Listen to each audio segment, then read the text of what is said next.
The media narrative for years has been that Republican rhetoric causes violence in the streets, and Democratic rhetoric, well, it does nothing, of course, even after Republicans are attacked, like Steve Scalise, Lee Zeldin, and Rand Paul. Doesn't mean anything. Steve Scalise being gunned down, it's meaningless. But there's new data that says otherwise. With the Crime Prevention Research Center reporting that there is over 22 times more violence directed against pro-life advocates than pro-choice advocates, for example. Here to discuss it is the president of the Crime Prevention Research Center, Dr. John Lott. John, good to see you. And, I see it on social media, these problem pregnancy centers, often at churches or in, little settings. They've got graffiti, broken windows. Some of them get burned out. Yet nothing much happens, but an abortion clinic gets something done to it. Man, it's headline news for days. It's a double standard, isn't it? All right, well, it gets national news attention when it involves pro-choice type person or organization. One of the reasons why we looked at this was just there were a number of news articles after the leaking of the Dobbs decision being concerned about violence against pro-choice individuals or others. And so we asked for their list of cases. And one of the bizarre things was that the pro-abortion groups wouldn't give out their list. You had reporters writing stories about the increases that were supposedly occurring in violence against pro-choice organizations. And I reached out to those reporters to see if they'd gotten hold of the list, and the answer was no. The Department of Justice keeps a list of cases involving violence or property damage to pro-choice groups. They don't keep a list for violence against pro-life people or individuals. So we decided to go and try to put together a list. It was pretty amazing. And what did you find out? I mean, because again, we can see people post on, social media sites, the attacks at churches, like I say, and problem pregnancy centers that don't provide abortions. I mean, it's out there for people to see. It's not like it's, completely hidden. It's just hidden from the mainstream media. What did you find? Right. Well, there's 135, since May, there's 135 news stories about violence or property damage against pro-life individuals or their organizations. There's a total of 6 involving pro-choice.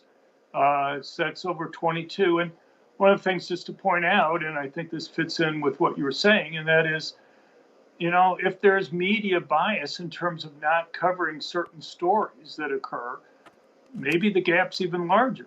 Are they more likely to cover instances against pro-abortion and not pro-life?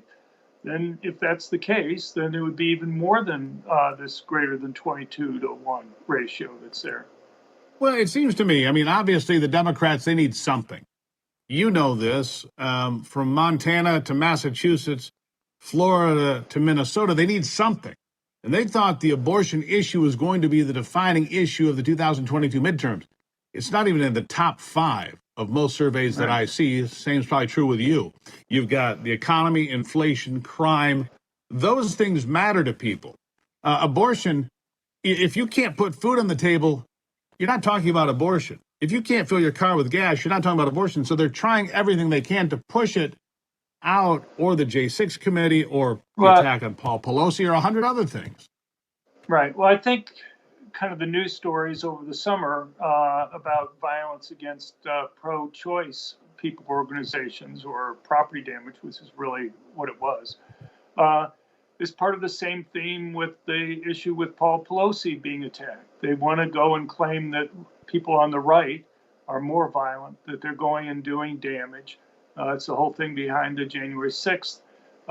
You and I have talked before about claims involving these mass murders, these mass public shooters, where they constantly referring to them as being on the right. The thing is, that's simply not true. We've gone through the data on mass public shooters, and they're clearly not on the right. Even when the media claims they're not. So, for example, you had the Buffalo mass murder earlier this year. he was a racist. He went into the grocery store to go and kill blacks there, and he was classified by the media as a right winger. The problem is he described himself as a socialist. He described himself as an eco-fascist. He hated minorities because he was upset that they had so many kids. He felt minorities were having too many children and that having more children damaged the environment. I don't know about you or the people that you talk to, but there are not too many conservatives that I know that are upset about people having children No, or classify themselves as socialists or as right. eco-fascists. And yet, I think the revelation here, John, is remarkable. Socialists and Democrats can also be racist. Apparently, that's a revelation to those on the left because they had no idea, because only Republicans are racist. Only Republicans are misogynist. And all this nonsense, right? well, they're not even acknowledging it now. They won't even acknowledge it even when the person whose manifesto that they're citing makes it very clear. And it's not just him. You go back to the El Paso mass murderer or the guy in Ohio or other places. They write very clearly what their views are. But the media, when it goes through this, I guess just assumes nobody's going to actually go and read the manifestos that are there or the diaries that these individuals have left. No, John, you And misunderstand. The national media assumes that people can't read at all, that they'll just well, consume it. And there might be some truth to this. They'll just consume it on their phone or on their computer or whatever.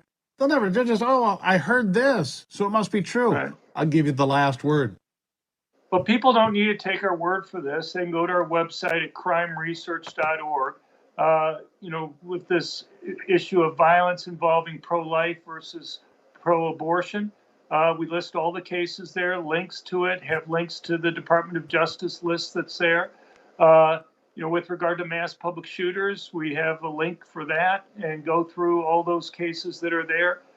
Detailed quotes from the manifestos and diaries that these various killers that the media describes as being conservative or right winger, so they can see for themselves how these individuals describe themselves. You look at Yeah. even internationally, the New Just Zealand check the killer. facts. That's it. I mean, just check the Right. facts. I got to leave it there, John. But the fact of the matter is, people should look a little bit deeper. That's a fact. Dr. John Thank you. Lott, I always appreciate you being here.